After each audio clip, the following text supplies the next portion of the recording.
Welcome to Anti-Aging Insights, where age is a state of mind and aging is a treatable condition.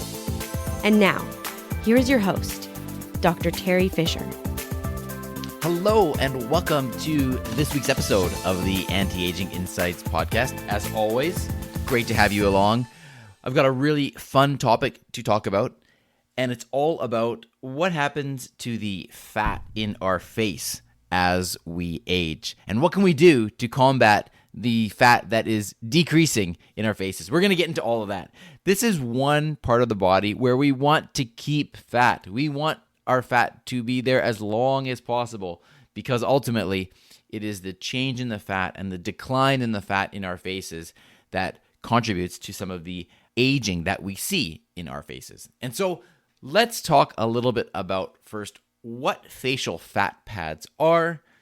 I can describe some of the different areas in particular where we see fat pads and areas that do tend to decline more than others. And then, of course, I'd love to speak about what we can do to fight that battle against the declining amount of fat in our faces. So let's talk about this. What is a facial fat pad? Well, there are a whole bunch of facial fat pads in our faces, and these are in certain pockets around the face. If you think about the extremes on either ends of life, so think of a newborn, a baby, or a toddler, somebody that's maybe 1, 2, 3 years old, and you think of their faces. What do you picture in your mind? I know I picture a face that's sort of chubby, particularly in the cheeks. And why is that? It's because when we are extremely young, we have an abundance of fat in our faces. And over time, that fat declines. Now, if you think about somebody on the other end of the spectrum of age, somebody who is quite elderly, you might imagine a face that is looking more slim, sometimes even gaunt. And that is because the fat has lost its volume. And in fact, the fat pads that were once situated in one particular place on the face has actually changed its place as well. It is now sagging, it is falling. And so if you think about those two extremes, the toddler and the elderly person, you can get a sense of what is happening through the course of our lifetime with the fat in our face. Now, when you jump somewhere in the middle, that's where we start to see the changes. And we go from having these healthy, fat-filled faces, if you will. Doesn't sound that great when I say it that way, but the truth is we want that fat there. It's what gives us our youthful appearance. And over time, that fat does start to decline. Let me share with you a couple of particular places in our face where we have fat pads. Now, we have two different layers of fat. I should mention that as well. We have what's known as the superficial fat pads. These are the fat pads that are more close to the skin. In other words, they're just under the skin. And then we have the deep fat pads, and these are deeper to some of the muscle, in fact, in the face. And so these are different areas of the face that are important to consider when we want to deal with the reduction in the fat. When it comes to these superficial fat pads, so again, these are the ones just under the skin, some of the key ones that I'll point out to you are the forehead fat. So we've got a fat pad in the central forehead. We've got a fat pad in the middle of the forehead, meaning over an eye.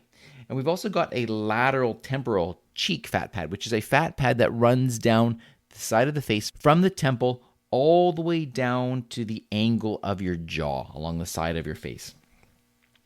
There are also a lateral orbital fat pad, which is just to the outside of your eye. We have the nasolabial fat, which is a superficial fat pad, which is just next to the nose. We have a superficial medial cheek fat pad, which is almost smack right in the center of the cheek. And then we have a middle cheek fat pad, which is just a little bit further out towards the side of the face. When it comes to the deep fat pads, and these are the ones that tend to be underneath the muscle, we have a couple of key ones, not quite as many as the superficial ones, but there are some very, very key ones. Two of these are related to each other, and they are called the suborbicularis oculi fat. And there is what's known as a medial and a lateral one. A lot of fancy terms, which basically means the fat right under the eye, more towards the middle of the face, and more towards the outside of the face. We also have a deep medial cheek fat pad, which is exactly what that one describes, which is right in the center of the cheek, but deep. And we also have the buccal fat, which is the deep fat pad, which lies along the side of the face. Now, why is it important that we classify all of these different fat pads? And obviously, as a client, as a patient coming to discuss fat pads, you don't need to know the anatomy. That's what my job is to understand where these fat pads are, where we want them to be, and what happens to them over time. Why is that important for me as the treating clinician? Well, because when someone says to me, I've noticed that my cheek looks a little bit more hollow, it's important to be able to figure out which fat pad that is, because here's the answer to the problem with the decreasing fat pads. We can use filler to fill them up. Think of these fat pads as pillows on your face. Big, fluffy pillows. And as we age, think of a big, fluffy pillow on a sofa that has been sat on over and over again, hundreds, thousands of times. And what happens to that big, fluffy pillow? It tends to get compressed. It tends to lose some of its volume. And that is kind of like what is happening to the fat pads on your face. How do we fix that? We fix it by plumping those up with various types of fillers. Now, depending on whether we are filling a superficial fat pad, one closer to the surface, or a deeper fat pad, one underneath the muscle, it is critical to choose the correct type of filler. We want the filler to have the right consistency to mimic the original fat that was there. This, again, is another reason why it's very important to see a clinician for filler who has the experience and understands the subtleties in the anatomy and the fillers. As an example, if we are going to fill some superficial fat closer to the surface, we generally, as a rule, there are always exceptions to the rule, but generally, we want to be using fillers that are quite thin. Not water consistency, but some that are just a little bit thicker than water. And what that does is it allows for the facial expressions to look as natural as possible. When we're going to deeper fat pads, we want to use filler that is a little bit more thick, a little bit more robust. And what that does, it allows for the structure to be built up again.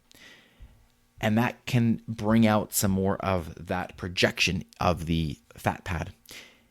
Now you can imagine if you put a robust, thicker filler just underneath the surface of the skin, that is more likely to create an uneven appearance and some lumpiness even in the skin. Alternatively, if you put a very thin filler deep down into a deep fat pad, you may not even notice the effects because it's so thin that it doesn't project all the way to the surface of the face. So those are just some examples of ways that we need to be taking into account the type of filler, the location of the face, and how we can best optimize the youthful appearance that we are going for. Now, when it comes to some of the specific treatments that we can do for these fat pads, I'd like to just give you some ideas, things to think about. A very common treatment is for tear troughs. That is in the area just underneath the eye. And so there's definite volume loss that happens with age in that region, and using the appropriate fillers, we can fill that area. Cheeks definitely lose their fat over time, and using the appropriate types of filler, we can fill the different cheek fat pads. Temples as well can become more hollow as you age, and this is another area where we can fill that region with filler. Nasolabial folds become more apparent due to the loss of fat. Again, we can use filler in these areas. We can use filler in the chin. We can use fillers along the jaw.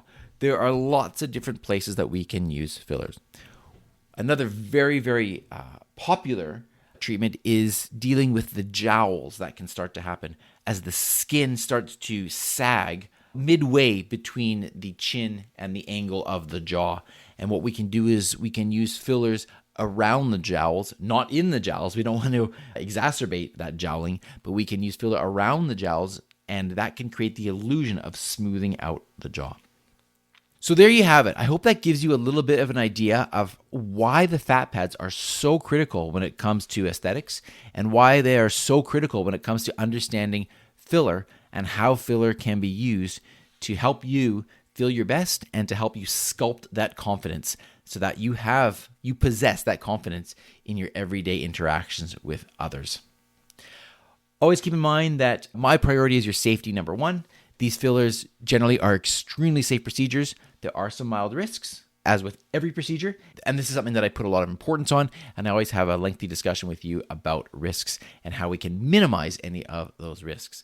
Of course, my approach is always customized, and I want it to be the best treatment for you, and that is why it is so important to do a thorough analysis and have a discussion with you about what you're trying to achieve. Remember, you can always reach out to me on my Instagram profile at Dr. Teri Fisher or on my website at drterifisher.com or, of course, through antiagingvancouver.com. With that being said, I hope that is helpful to you. Again, think of your fat pads as these beautiful pillows. Everybody's pillows in their face start to lose that volume as they age, and fillers are a wonderful way, one tool that we have that we can fill those pillows again and create that youthful and confident look that we all crave. So with that being said, I hope you have a wonderful week, and I look forward to speaking with you again very soon. Thanks for listening to today's episode of Anti-Aging Insights. Stay tuned to discover more of the latest news, treatments, technologies, and developments in non-surgical cosmetic and anti-aging medicine.